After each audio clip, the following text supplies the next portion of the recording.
অপর্ণার জীবনে এলো এবার নতুন অধ্যায়। বিস্তারিত জানতে ভিডিওটিতে একটি লাইক দিয়ে সম্পূর্ণ দেখবার অনুরোধ রইল। জমে উঠেছে চিরদিনই তুমি যে আমার। আর্য যতবারই অপর্ণাকে নিজের মনের কথাটুকুনি জানাতে চায়, ততবারই যেন কোনো না কোনো বাধা চলে আসে আর্যর সামনে। অন্যদিকে আর্য এবং অপর্ণার সম্পর্ক ভাঙবার জন্য উঠে পড়ে লেগেছে মীরা। তাই হঠাৎই মীরা অপর্ণার বাড়িতে এসে অপর্ণার মা বাবাকে অপর্ণার নামে খারাপ খারাপ কথা বলতে থাকে আর্য স্যারকে নিয়ে। এসব দেখে অপর্ণার মা বাবা তো ভীষণই রেগে গিয়ে বলবো যে অপর্ণাকে।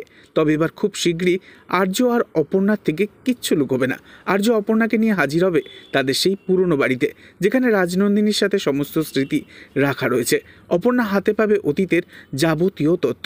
ঘরে রাজনন্দিনীর সবচেয়ে পছন্দের সেই ড্রেসিং টেবিলের আয়নায় নিজের মুখটা দেখা মাত্রই অপর্ণার শরীরটা খারাপ হতে শুরু হবে। এরপর অপর্ণা হাতে পাবে আর্য স্যার এবং তার স্ত্রীর একটি পুরনো ছবি। সেই ছবি দেখে আর্য স্যারকে অপর্ণা প্রশ্ন করতে থাকে। অন্যদিকে দেখা যায় অর্কর স্ত্রী মানসী, সে ইতিমধ্যেই হাতে পেয়ে যায় রাজনন্দিনীর ছোটবেলার ছবি। এবার সবটাই ক্লিয়ার হয়ে যাবে মানসীর কাছে, আর খুব শীঘ্রই অপর্ণা জানতেও পারবে রাজনন্দিনীর ব্যাপারে। তবে কিঙ্কর যখন জেনে যাবে আর্য অপর্ণাকে নিয়ে সেই পুরনো বাড়িতে গিয়েছে, সেই মুহূর্ত থেকেই কিঙ্কর ভয় পেতে শুরু করবে অপর্ণাকে। কারণ ওখানেই লুকিয়ে রয়েছে চরম সত্যি, যে সত্যি 20 বছর আগে কিঙ্কর নিজেই চাপা দিয়েছিল, জানতে পর্যন্ত দেয়নি আর্যকে। তাই এবার খুব শীঘ্রই দেখা যাবে সমস্ত সত্যি জানতে পেরে আর্য এবং অপর্ণার মিল হবে।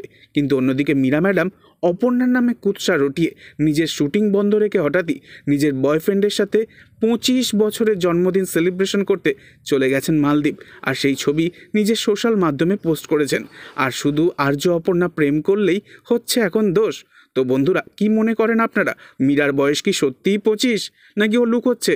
অবশ্যই কমেন্টে জানাবেন। আর নেক্সট আপডেটের জন্য সাবস্ক্রাইব করতে ভুলবেন না যেন। ধন্যবাদ।